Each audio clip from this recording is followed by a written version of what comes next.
This is my vlog series where we talk about a variety of topics. In this episode, we're going to be talking about, well, not talking about, but continuing the dialogue that I had last night on my TikTok live. If you're not following me on TikTok live, ADS Play 202, the link is in the description. Um, where I kind of went on somewhat of a rant after playing the Hunter x Hunter Nin Impact demo. Um, just to see if my predictions about the game were going to be true, which I was pretty confident that they were. And it's sad though, because the game is new and I'm already seeing videos. Matter of fact, let me go back to right here. As I'm just now getting on YouTube for the day, uh, the first video I see, I don't know why the hell they showing me that, but people are already making videos themselves talking about how the game is being uninstalled and refunded and things like that. And it's not a surprise to me.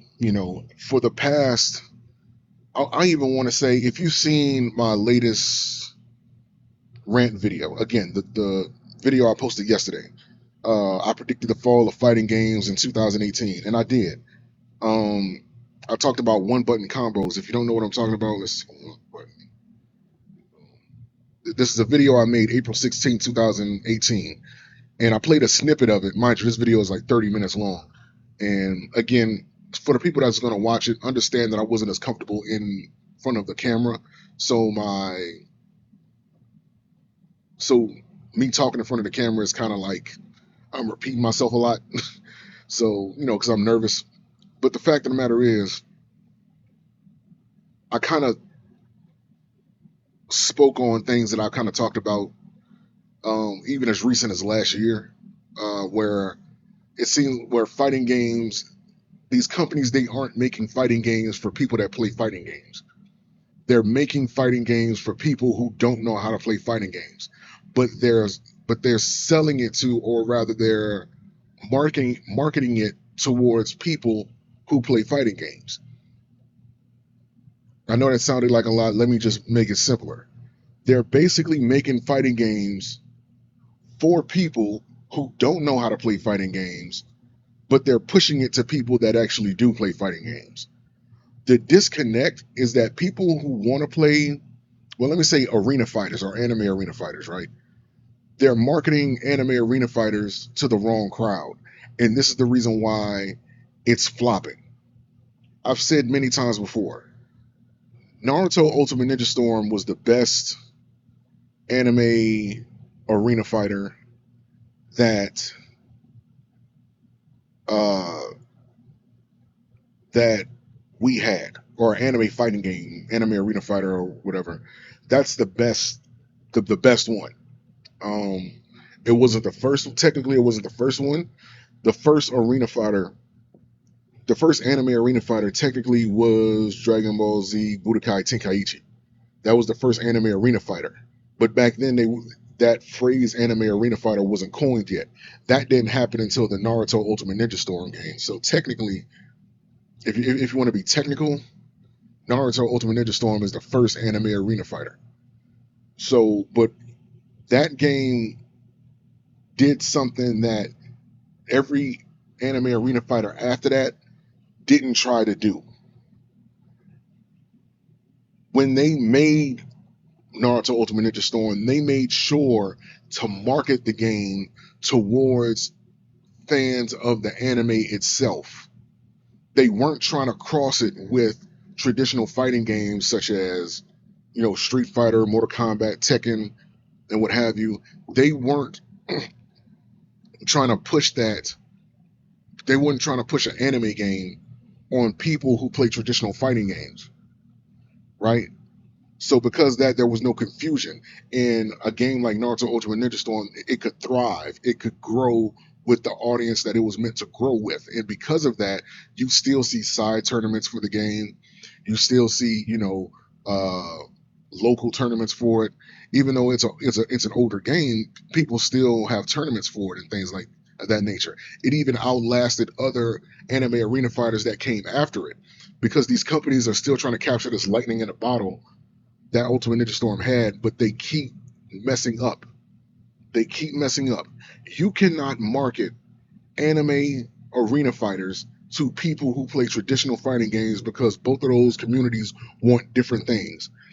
The whole foundation to an anime arena fighter is the anime that it comes from, that it's being based off of. So if the characters in the anime, if they're doing certain moves, they want to see those moves being done in the game that's being made off that they're making. If the character in the anime is overpowered, they want that same overpowered character in the anime game that they're making, um, so that the player can get the full experience of the anime. That doesn't bode well to uh, that doesn't bode well for people who want to play traditional fighters, because for the most part traditional fighters are a balanced experience. You have a variety of characters that have their different play styles, and it takes time for you to learn how that character matches up with the rest of the roster.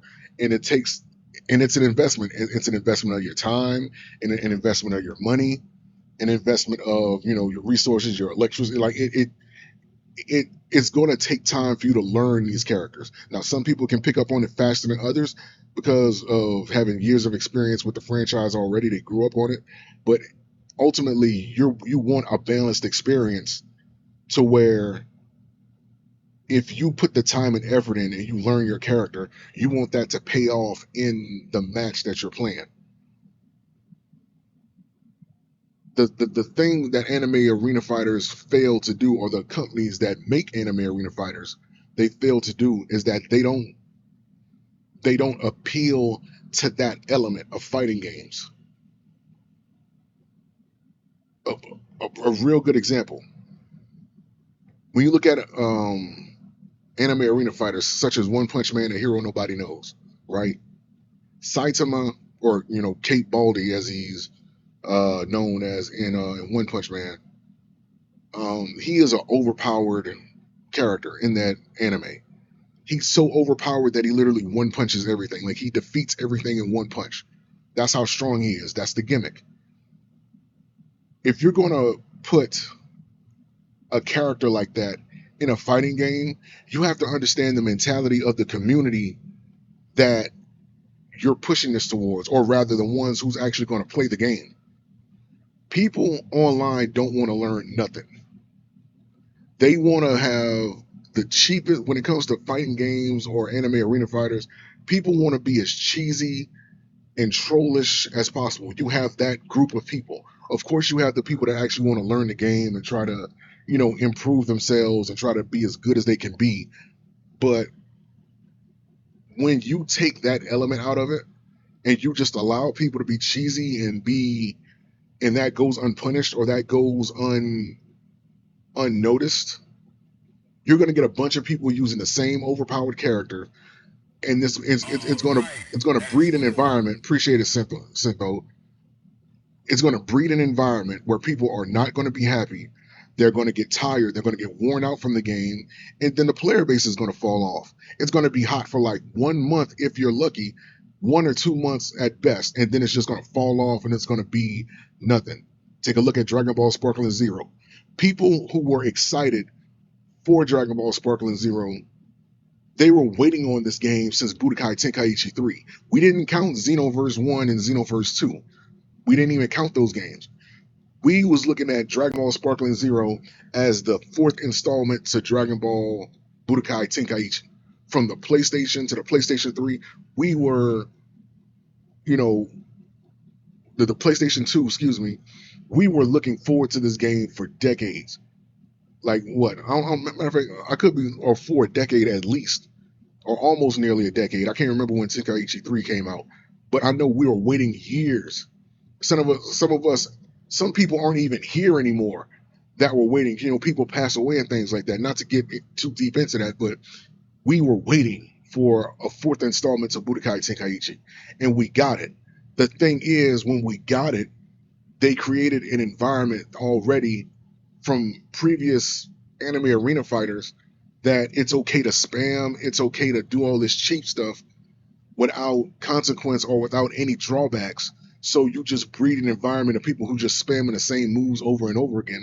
Oftentimes it's overpowered and it's just cheap, and there's no way to really get around it. And people just say, well, fuck it. If this is all this game is going to be, this is all I'm going to deal with online, I'm just going to stop playing. And if they can, they're going to refund and get their money back. Hence the reason why when Dragon Ball Sparkling Zero first got out, it was a hype around it. Oh, we're getting Tenkaichi 4. They played it, seen what the player base was, and it tanked within 2 months. Same thing with the Demon Slayer game. Now, with the Demon Slayer game, this is like a different problem. Um, it was the roster that basically screwed up. They screwed up with the roster badly, and that was part of the reason why the game flopped. Because when you look at, and I wish I would have did this earlier. I'm so matter of fact, I can look it up. Demon Slayer uh, game roster. Let me look at it. When you look at the roster for the Demon Slayer game, like, let's take a look at this. Right? Let me see. Oh no, that's not it. I'm just trying to get the pick. Here we go. All right, this is good. This is good. When you look at this roster, right, the second half from left to right, the second half of this roster is nothing but school versions of the main cast. That's all it is. Nobody knows where these characters come from. Nobody was expecting these characters to be in the game. They just put them in there to try to make the roster look bigger than what it was. This is a problem. When you're making a new game that is based on an anime, people are expecting the anime characters to be in the game. Now, at the time this game came out, and I made this suggestion like when I still had my old account, and I wish I would have preserved that video. But basically, what I said in that video was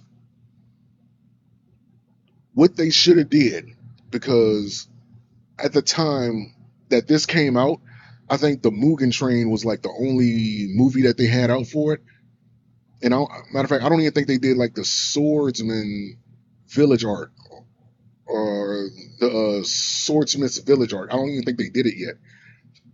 But I know the Mugen Train was out. I know Rengoku and Akira, they had their fight in that. If you're looking at the roster, right? If you're going to do it, put the main cast in there: Tanjiro, Zenitsu, uh, you know, uh, Inosuke, the two demons that they were fighting, the one who had his eyes closed, who was shooting arrows, the girl with the volleyballs. I can't think of their names. I'm sorry because it's been a minute. But put all those guys as like the default roster. Put those guys as the default roster. Then give us, all the side characters, the helpers to the Hashira that were shown to fight in the anime. The kids who were like the first, uh, I guess who was supposed to be like the first in line to like the water Hashira or uh, Tanjiro's teacher, the one who was the first one who was sent to try to cut the boulder, and he got defeated in the forest by that hand demon. I can't remember the names of none of these guys, but you know who I'm talking about if you watch Demon Slayer. Um, if they just stuck with like the characters that were actually fighting in the anime, make that the default roster. That's the first thing. They announced that we were going to get free DLC. Make the lore um out of the 12 moons, the little spider kid in the white robe. They could have made him free DLC. That would have made sense. Make Akira free DLC and make bring Goku free DLC because they announced we were going to get free DLC. And since these characters were all in the little illusion mouth hand demon from the Mugen Train movie, make those four free DLC since they did announce we were going to get it. Then the DLC that you could charge us for example, was the rest of the Hashira and the rest of the 12 Moons. Because even though they were shown, because at the time this game came out, the Hashira was shown the in the anime. However, they weren't shown fighting. In the manga, they were shown fighting. So if you're going to charge us for something, charge us for the 12 Hashira, the other Hashira that were shown. Give us that because people are going to want to see the other Hashira fighting in the game. They want to see how they fight. That's something to charge us for. And then charge us for the 12 moons. Do it in like packs of 4. 2 Hashiras at a time, 2 of the 12 moon demons at a time. You know what I'm saying? Do it like that. That would have been better instead of giving us these school versions of the main cast that nobody asked for, that nobody was expecting. That's not going to sell the game.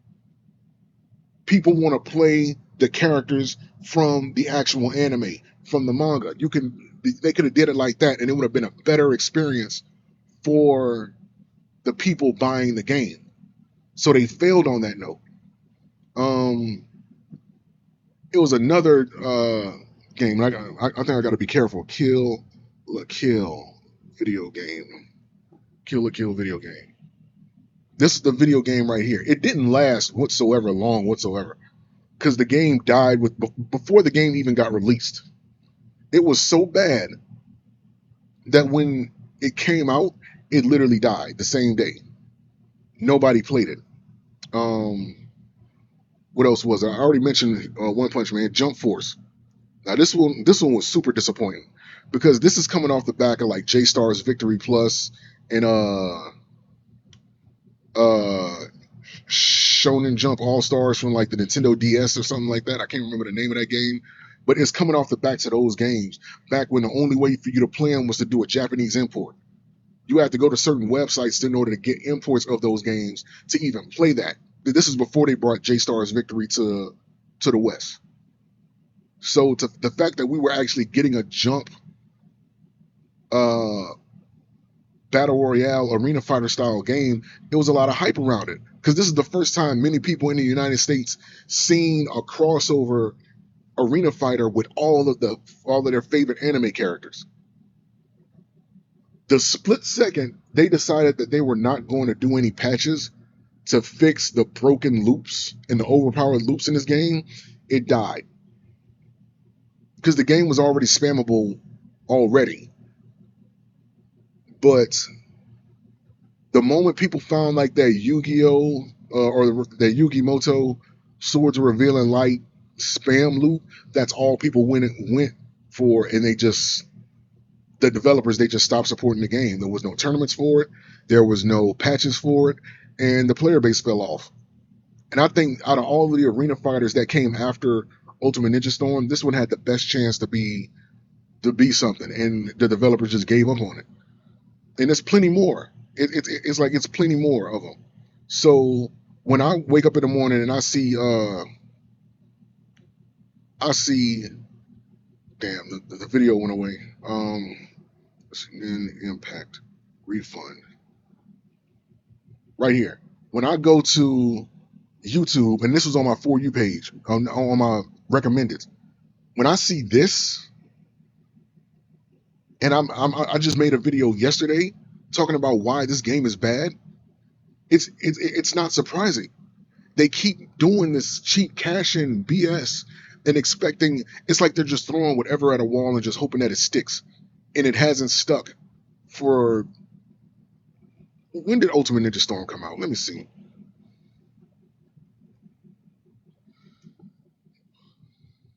Ultimate Ninja Storm came out 2008. So we need damn near like what, 2 decades? Like almost 2 decades? Or pretty much 2 decades since Ultimate Ninja Storm came out.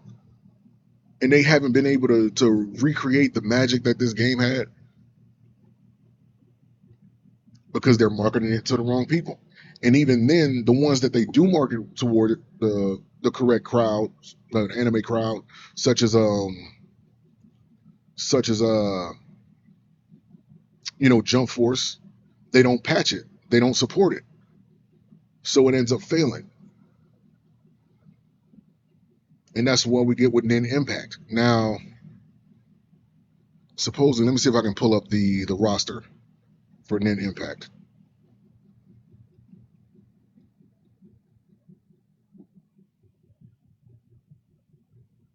So this is the full roster of the game. Boom. This is the full roster of the game.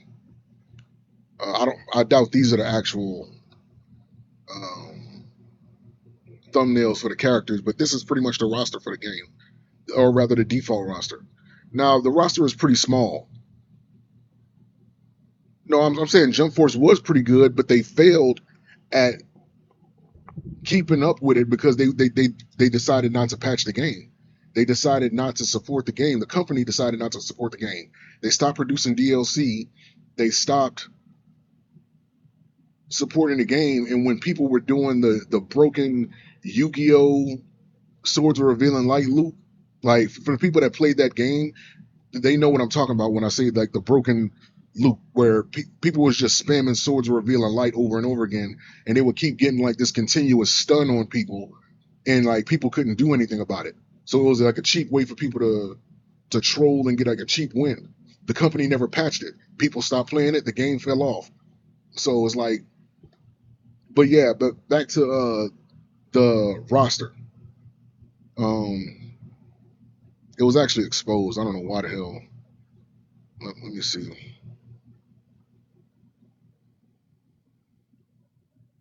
I had the picture up, and I don't remember what I did with it. I feel so bad because, but no, but anyway, this is the correct roster though. As far as the characters go, like the thumbnails and all that, that may be different, but the roster is correct. Here we go. This is better. Now the game is like a 3v3. They tried to do like something Marvel vs. Capcom, Dragon Ball Fighters esque with the game, but the problem with it is that when you have a roster this small, a 3v3 is going to get tiring real quick because you can run through the entire roster. You know what I'm saying? Like within like a few games, within like less than like, I was saying less than 5 games, you didn't basically ran through the entire roster. And eventually that's going to get boring. I said it like this. When you look at games that had 3v3, right? Again, the first one, Marvel vs. Capcom 2, they had 52 characters in that game. Even though in tournaments people only played with Magneto, Cable, Sentinel, and Storm, the 4 gods or whatever. The game still had a 52 character roster, so the possibilities were endless, pretty much. Ever since then, any fighting game or arena fighter or whatever that didn't have a roster that kind of matched what Marvel vs. Capcom 2 had, it kind of felt like a letdown. Like it kind of like lowered your morale because Marvel vs. Capcom 2 set a standard with roster, with the character roster. Anything after that that didn't have a large roster like that, it kind of felt like it was just lacking something. So when you do a 3v3 in a game like this and the roster is this small, it's like, okay, so we're already off to a bad start. This is what a lot of people are going to think. I know this is what I thought, and this is a reason why people are refunding the game right now. Another problem is that there's no damage dampening in the game. I played the demo and I was hoping that maybe they would change it in a full game. They didn't. They didn't, which is again a reason why a lot of people are refunding it. Another reason, um, where auto combos literally do full damage. Auto combos literally do full damage, and I even practiced this in the game. Matter of fact, let me see if I can pull that up real quick. It was a tutorial. Let's see. All right. So this is the roster, the full roster leak, right? The full default roster. Okay. A character can perform alone. Follow the guide on the left side of the screen and practice. Because I wanted to see if it was a way you can actually block that, or if that's like in this game they call them rush combos, but it's basically one button combos. You hold down left trigger. So basically the way it is that you hold down left trigger and then you press either, well, if you're on a PlayStation controller, press square, triangle, or circle, and that's gonna make a full one button combo come out with the full amount of damage. So let me see. You're gonna get hit confirms. Like you're literally gonna get hit, right? But in exchange, his health becomes recoverable health, meaning you're gonna have to tag him out to get him to recover. I think it was around this point where I started doing the rush. So all that recoverable health right there, like you got to tag out. Then he can recover. I mean, he did it instantly, but it's going to slowly recover while he's in reserve. Pretty sure you can confirm, then rush. That's what I'm saying. It's going to be that. Early on, it's going to be that. Until somebody finds a workaround, it's going to be just that. You're going to get hit confirms. Like you're literally going to get hit confirms into auto combos. And since there's no like damage dampener, or at the very least it doesn't seem to be that in the demo, it's going to be hit confirm, ricochet off of something.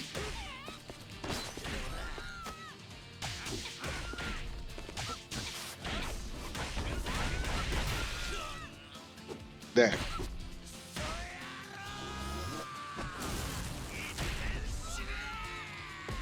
Them first 3 hits is literally hit confirms.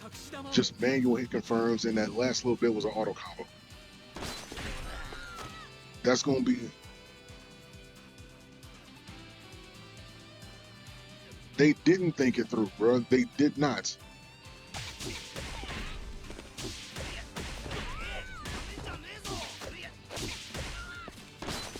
All of them not going to work that well, but if you can time it, you can get the ones that do. A little bit of practice, trust me, they're going to find workarounds to that shit.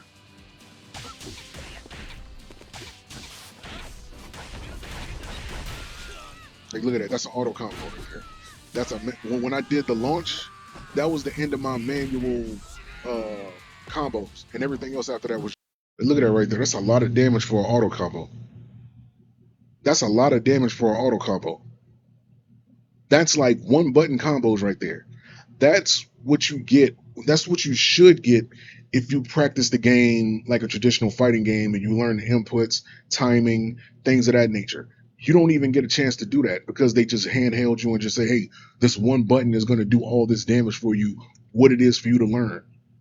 And when the game has no learning curve, when the game has no appeal, when the game has no variety as far as play styles with each of the characters, because since everybody's just going to do the one button combos, there's nothing to learn.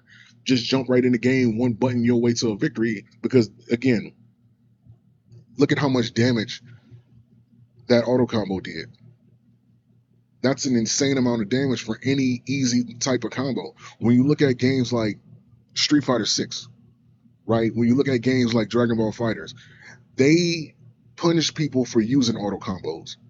You know, even though with Street Fighter 6, and I said it before, that little 20% damage reduction isn't enough, because you got people that use they call it the modern control system, where they just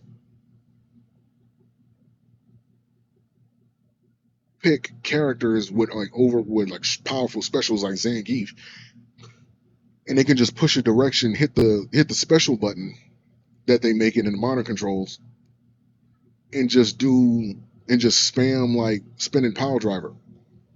And I've seen this happen. There's no need for the input, so that damage reduction ain't really enough in comparison to what, you know what I'm saying, people got to deal with.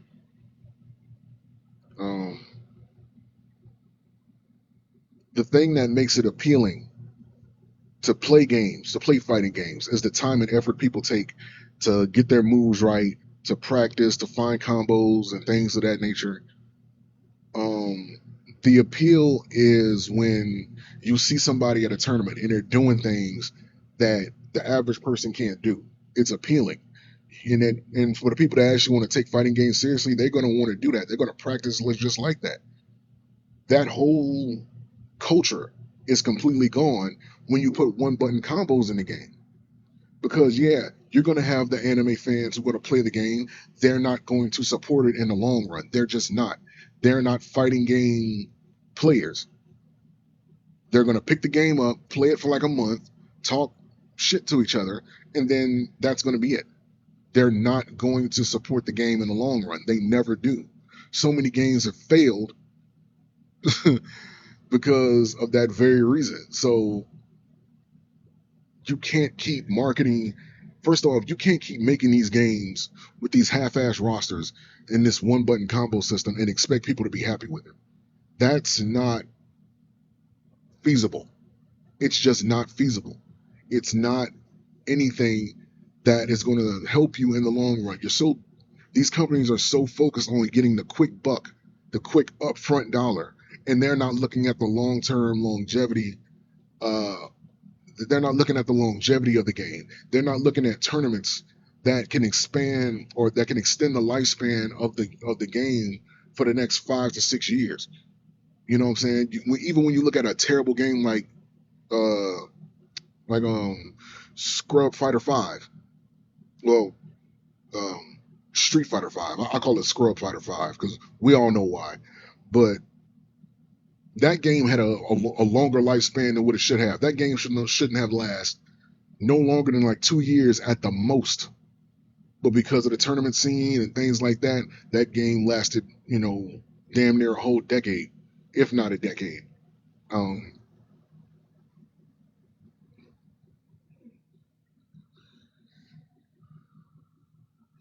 but yeah, it's these games, these anime fighters, these anime arena fighters. They aren't. It's too many problems with them because of the company that makes them. Either the company isn't that they aren't that invested in the anime itself, or they don't know that much about an anime, but they make the game because they feel like the anime is popular and based on that it's going to sell. Even when history has shown us that that never works. Hell, even with the Bleach game, that game came out what, a few months ago. Who's playing it? Who's playing? Matter of fact, let me make sure I'm correct on that release date. Who's playing it? Like the game is completely dead.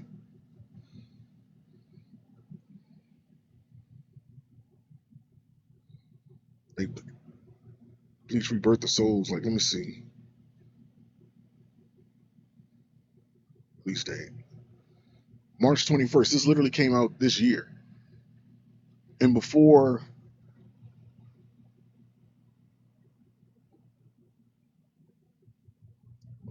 May was even over with, the game was already dead. That's sad for a fighting game, even an arena fighter. That's sad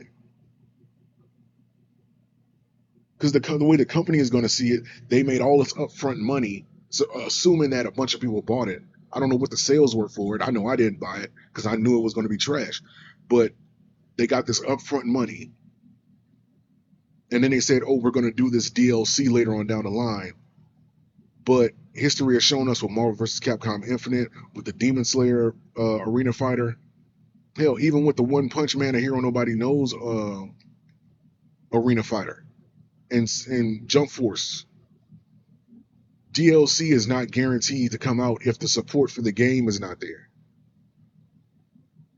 So you probably have people that have paid for like season passes and things like that. They can't even get the game now because the support for the game didn't dwindle. The player base didn't dwindle. It doesn't make any sense for the company to invest time and energy and money and resources into making DLC for a game that nobody's playing. And that goes for the aforementioned games that had DLC lined up, but the company just abandoned abandoned the game, abandoned supporting the game, and they didn't yeah, like they didn't care about the longevity of the game. They just wanted to make something quick. Which if that's your goal, hey, congratulations, you succeeded. But if you wanted this game to last long and have tournaments that can extend the lifespan of the game, you would have went about it a different way. And anytime we see these anime arena fighters, these anime fighters, you know, um, it's always the same thing. They take the cheap route. They don't actually do their research with the anime. They probably aren't even real fans of the anime, to be honest with you. They just seen something hot. They wanted to make a game off of it, and they just half-ass the roster and hopes that you guys buy whatever DLC they decide to put out if they put it out.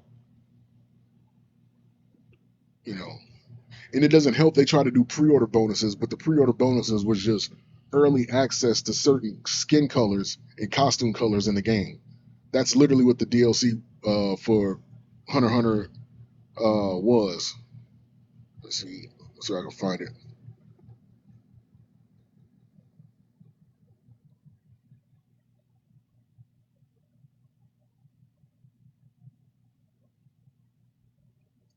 Where that picture at?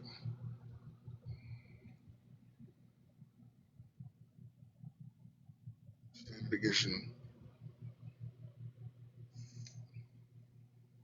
Here it is. Oh, you can't see it that good, but basically you get a 48 hours early.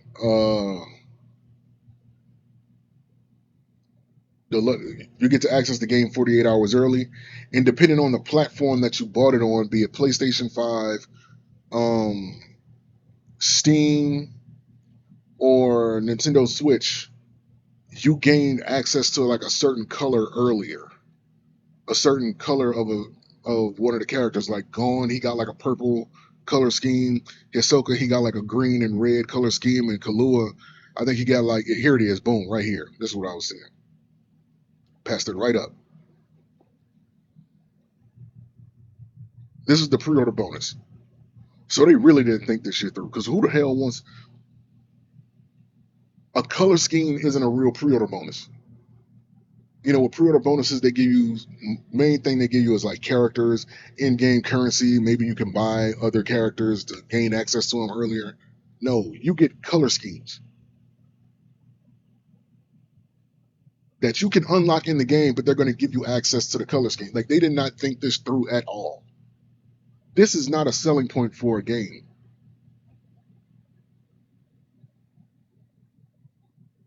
Oh, y'all can't even see. My bad.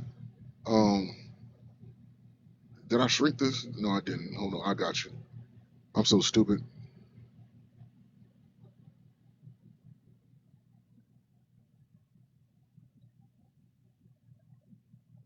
There we go.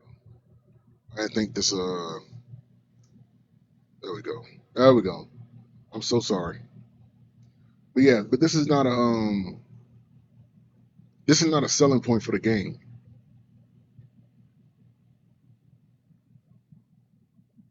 But then they broke it up based on what platform, like for you to sell it on. So they're really banking on like the fan bases of the characters to sell the game that isn't even good. And this is the reason why you're getting the what I'm saying, all these videos talking about, you know, even though it's only three right now, it's gonna be more. There's gonna be more people making these videos in the future. Some people are going to hold on to the game in hopes that, maybe it's going to bounce back and do good. And, maybe the developers will invest time and effort and money into balancing the game out and where the auto combos don't do all that ridiculous damage and, fix it up to where, people might want to play it. But with games like this, you really only got one shot with people. So even if they do fix it, which I strongly believe they won't, because they, again, based on the way they made this, the pre-order bonuses and all that other nonsense, they never had any real intention on making this game competitive in any way. They just wanted to do something to try to push. They wanted this to be made for anime fans of Hunter x Hunter, but they wanted to market this towards a crowd of people who wanted to play an actual fighting game. and it's not going to work. So that was my little rant on Hunter x Hunter. And then Impact was happening is not surprising. It's not anything shocking at all. And only time gonna tell if they decide they're going to put the effort in to fix whatever the issues are and make this game at the very least redeemable and playable, so that when you invest time in learning the characters and the moves, it doesn't feel like a waste when somebody can just auto combo your life away anyway. So let that be a lesson to all you devs out there that just want to make cheap cash ins. This is the result. It happened with too many games before it. In any anime arena fighter, the My Hero Academia All's Justice, that's gonna flop because they make it the same way. The new Demon Slayer 2 video game, they ain't learned their lesson from the first one, so that game's gonna flop. It's just a repeat of the same old nonsense, and it's idiotic. It's like they say, when you do the same thing and you expect different results. My name is ADS Play 101. This has been Vlog Style 202 here on TikTok. You can watch this video on demand on YouTube in full. And yeah, I'll see you guys later for another Vlog Style 202 in the near future. So until next time, peace. Remember, be humble in victory, be gracious in defeat, show no mercy in battle. World Warriors Collective. I'm out.